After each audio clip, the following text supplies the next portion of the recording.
네, 안녕하십니까. 텍스니 파트너스 탱글대웅입니다. 저희가 저번 영상에서 매출 집계에 대해서 알아보았습니다. 이번 영상부터는 뭘 알아볼 거냐? 절세에 대한 얘기와 Q&A에 대한 얘기를 한다 했잖아요. 이 부분을 살짝 결합을 해서 절세도 같이 얘기하면서 Q&A도 같이 풀어주는 이런 형태로 가려고 합니다. 그래서 이번부터 주제가 생길 때마다 계속 할 거예요. 이번에는 무엇을 할 거냐? 제목 보고 오셨겠지만 간이가세자는 세금 신고를 해야 하나요? 다시 말하면 안 해도 되나요? 요건데요.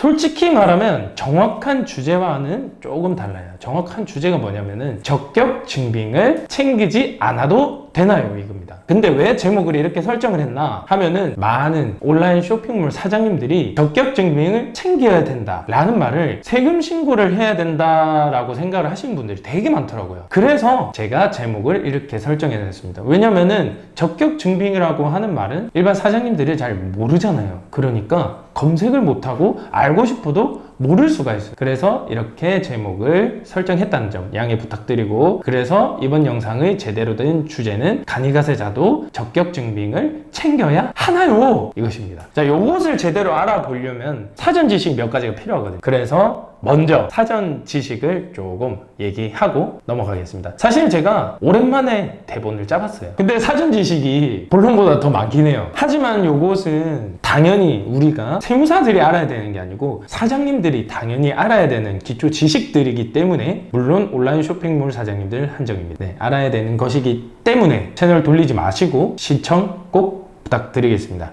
자, 지금부터 시작하겠습니다. 자, 사전 지식 첫 번째, 신용카드 발행세액 공제란 무엇이냐? 자, 우리는 법적 정의 따윈 관심 없잖아요. 여러분에게 항상 알기 쉽게 바꿔주는 텍스니어. 한마디로 우리 사장님들의 고객이 카드로 우리 상품을 결제한다거나 현금을 이체하고 현금 영수증을 발급받았을 때 그 판매 금액 있잖아요. 결제 금액이라고 그러거든요. 즉 매출에다가 부가세가 포함된 금액이에요. 그 금액에 대해서 1.3%만큼 부가세 신고할 때 비용으로 만들어주겠다, 요겁니다. 근데 신용카드 발행세액 공제잖아요. 여러분은 공제라는 말을 뭐라고 많이 쓰냐면 환급이라는 말을 많이 쓰더라고요. 그러니까 우리는 공제라는 말을 써요. 마이너스, 그러니까 비용, 요런 건데 여러분은 환급이라고 쓰니까 제가 환급이라는 표현으로 바꿔도 된다는 말씀을 드리겠습니다. 그런데 이 신용카드 발행세액 공제에는 다음과 같은 주의사항이 있습니다. 자, 첫 번째, 신용카드 발행세액 공제는 연간 1,000만 원이면 큰 금액이긴 한데 1,000만 원 밖에 못 받는다. 그 다음 두 번째, 1년 매출이 10억이 넘어가는 사람은 못 받는다. 세 번째는 제가 아까 환급이라는 말은 잠깐 하긴 했지만 사실상 신용카드 발행세액 공제는 마이너스 금액이 나오면 환급을 못 받습니다. 이게 무슨 말이냐? 제가 예를 들어 볼게요. 우리가 매출세액 마이너스 매입세액, 그러니까 매출 빼기 비용이라고 조금 쉽게 얘기할게요. 그래서 부가세가 한 100만 원 나왔어. 그리고 나서 이 신용카드 발행세액 공제를 해주는 건데 신용카드 발행세액 공제가 보니까 한 120만 원 나온 거예요. 그러면 내가 20만 원을 받을 수 있냐? 받을 수 있나요? 못 받습니다. 네, 못 받고 그냥 신용카드 발행세액 공제를 100만 해주겠다, 요겁니다. 그리고 제일 중요한 네 번째, 요거는 꼭 기억을 하셔야 돼요. 꼭 이 신용카드 발행세액 공제는 정확히 법상 여신금융업법에 따라 등록된 결제된 업체만 해주고 있습니다.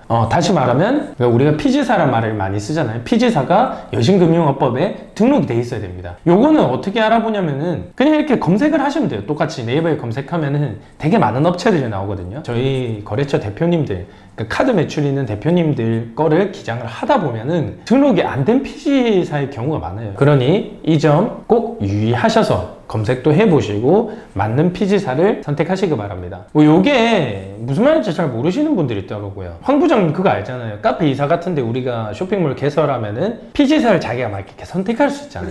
그쵸. 그거 해보셨죠?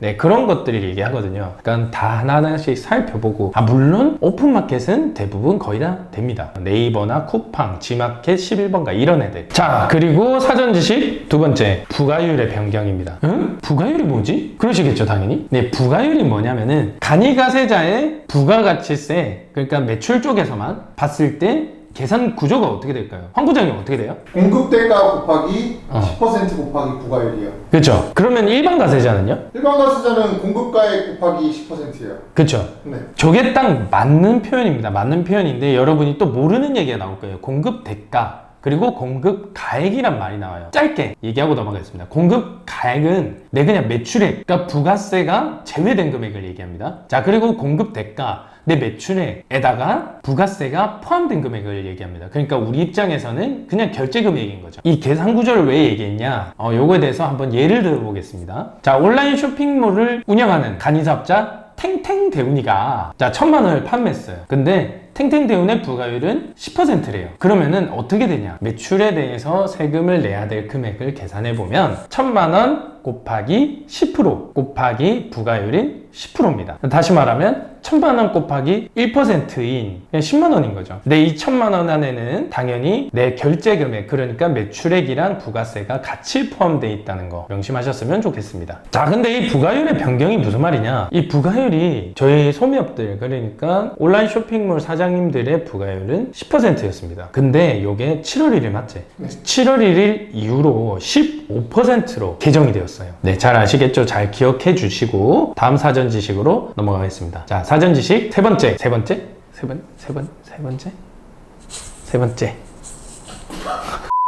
간이가세자의 부가가치세 면제 기준 금액이 공급 대가 기준 4,800만 원으로 바뀌었습니다. 네, 이전에는 이게 3,000만 원이었는데 21년도부터 4,800만 원으로 개정이 됐어요. 네, 그러니까 다시 말하면 매출의 부가가치세를 합친 공급 대가, 그러니까 우리 입장에서는 결제 금액이 4,800만 원을 넘어가지 않으면은 그냥 비용이 있든 없든 부가세 면제해 줄게 라고 하는 거예요. 뭐 여기에서 살짝 가면은 뭐 우리가 혹시나 뭐 사업자 등록 같은 걸 늦게 해서 뭐 가산세 같은 게 나온다, 그러면은 가산세는 따로 계산해서 내야 되지만 뭐 나머지 뭐 부수적인 것이 없다면은 부가세는 빵이라는 거. 근데 여기서 주의하실 점은 있습니다. 내가 연중에 개업을 했다고 하면은 요 기준 금액을 월 환산을 해줘야 돼요. 그게 무슨 말이냐면은 만약에 탱탱대운이 7월 1일 날 개업을 했어요. 그러면은 기준이 4,800만 원이 아니고 4,800만 원 곱하기 우리가 6개월, 올해는 6개월간 일하니까 12분의 6을 해서 2,400만 원이 기준이 된다는 것입니다. 이 점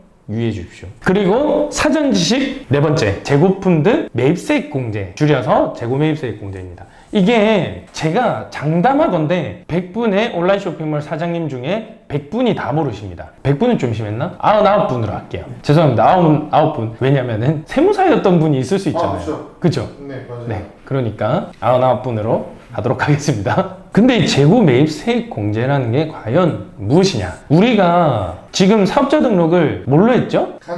간이가세자로 했죠. 네. 간이가세자를 하다가 야, 우리가 돈을 잘 번 거예요. 생각보다 빨리 일반 가세자가 돼버렸어. 그래서 일반 가세자로 변경을 했을 때 그때 나에게 재고품이 남아있거나 혹은 감가상각 대상 자산이라고 하거든요. 근데 이 부분은 지금 중요한 부분은 아니니 살짝 넘어가고, 이 재고품이 남아있을 때 이 부분은 세무서 입장에서 내가 너희 일반 가세자 그 율에 맞춰서 요것도 내가 비용으로 인정해 줄게 요 말이에요. 지금 이 말을 들어도 전혀 감이 안 잡히실 겁니다. 그래서 예를 들어 보도록 하겠습니다. 자, 우리의 아까 나온 그 탱탱대운이가 1,000만 원치 의류를 사입했대요. 그리고 간이가세자일 때 이 의류 400만 원어치를 팔았습니다. 남은 600만 원에 대해서 간이가세자 때 받은 공제율인 5%를 제외한 이 95%를 내가 일반 가세자 신고할 때 비용으로 받아줄게 라고 세무서가 그렇게 말하는 거예요. 근데 네. 부가율만큼 해줘야 되는 거 아닌가요?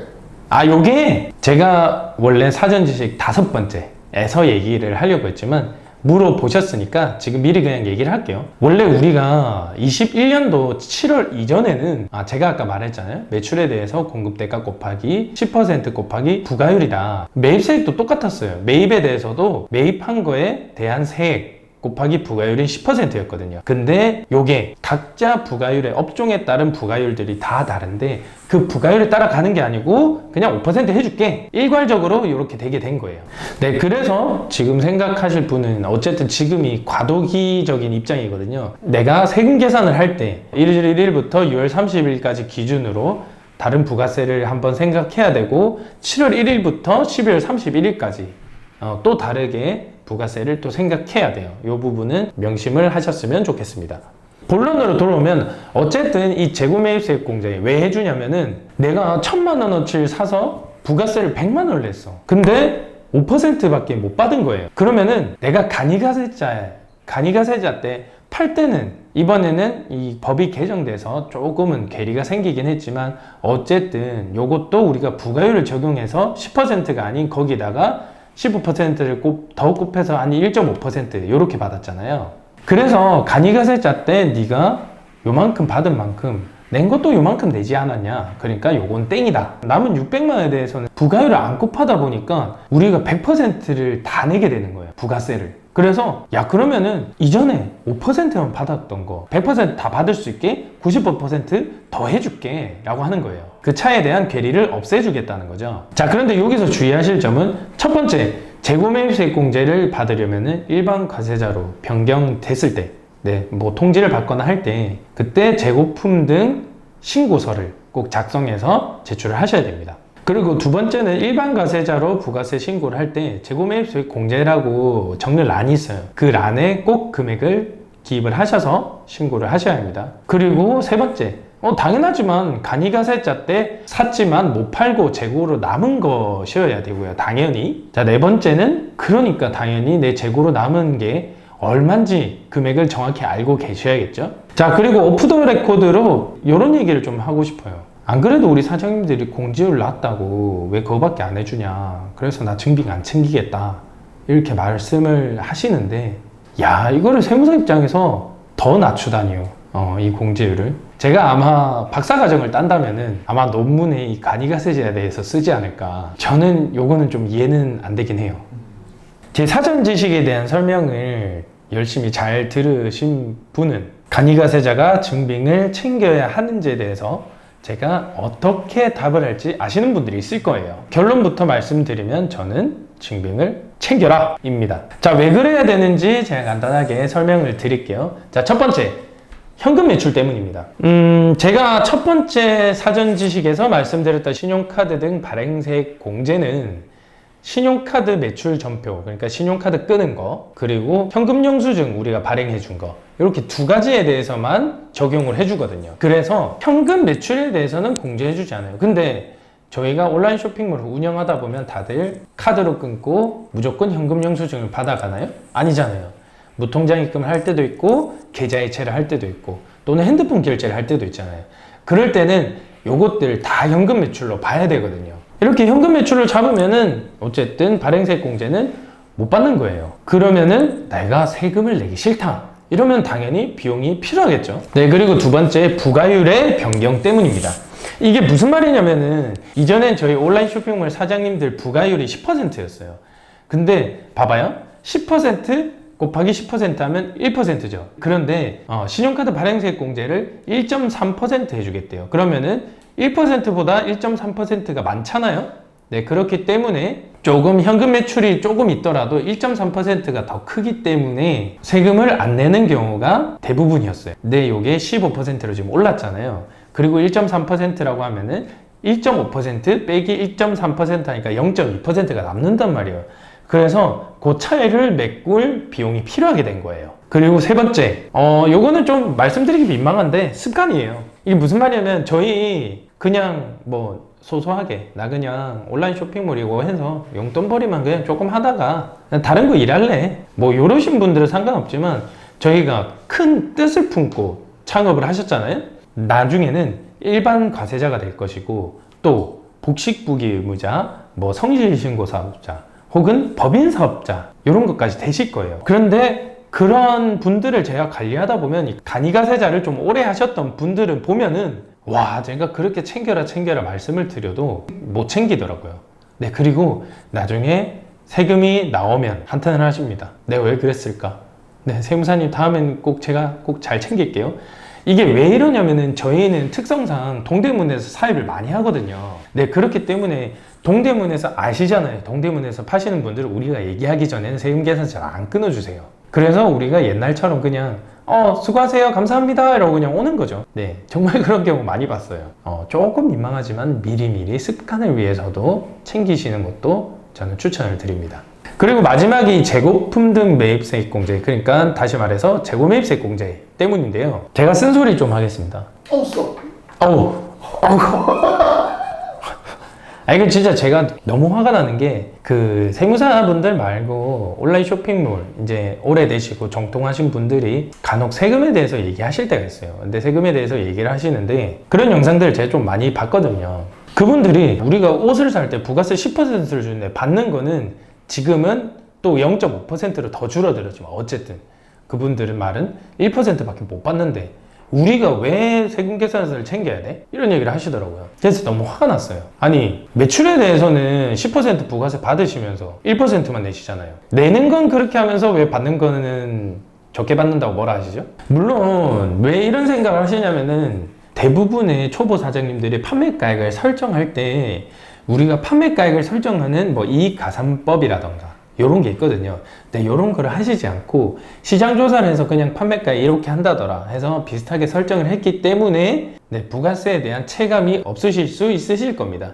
근데 실제로 원래 제가 아까 말했던 이익가산법도 내가 의류를 뭐 얼마에 샀다 이러면은 당연히 거기에 부가세를 제외한 다음에 거기에다 플러스 뭐 다른 뭐 월세라던가 뭐 직원 비용이라던가 이런 거를 다 안분을 해서 더한 다음에 거기다가 나는 이익을 이 정도만 챙길래 하면은 그 이익률을 곱해서 판매 금액을 먼저 설정을 하고 거기다가 부가세를 더해서 그거를 판매를 한단 말이죠. 근데 초보 사장님들은 그걸 안 해서 그 부가세에 대한 체감이 없는 거지만 지금 당연히 각각 설정해 놓으신 판매 금액에는 당연히 부가세가 포함이 돼 있는 겁니다. 그것을 정확히 체감을 하고 싶으시면은 내가 매출로 벌 금액과 거기에 부가세를 따로따로 구분해서 그거를 잘 계산한 다음에 플러스해서 판매 금액으로 설정을 하시면 좀 더 체감이 되지 않을까 싶은데요. 여러분 당연히 체감은 안 했지만 부가세 10%도 같이 받고 있었던 겁니다. 지금 4가지의 경우를 얘기를 했는데 제가 그냥 세무사니까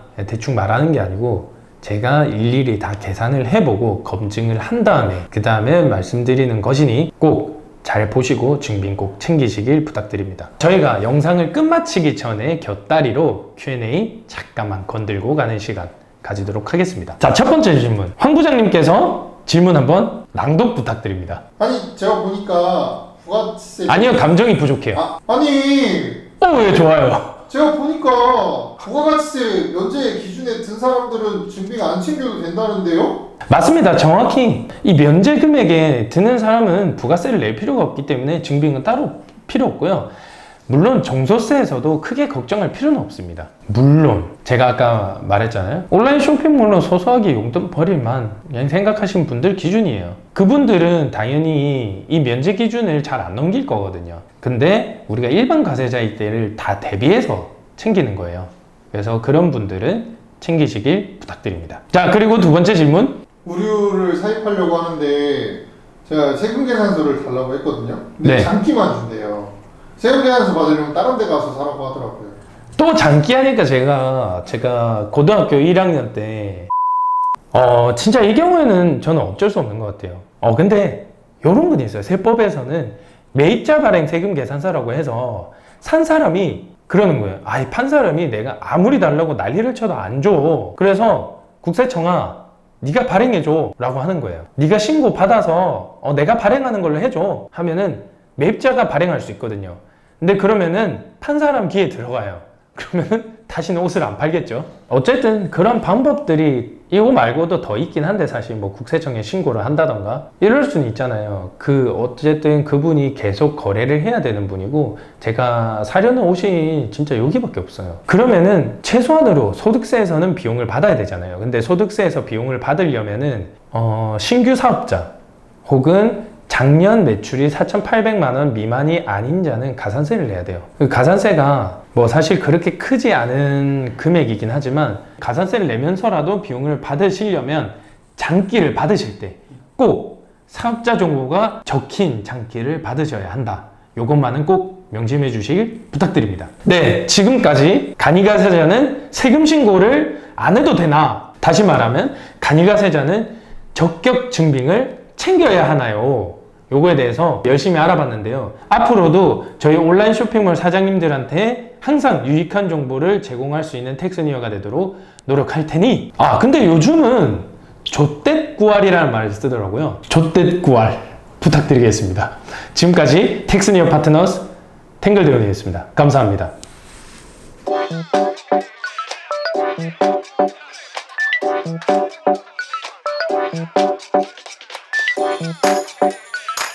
Thank you.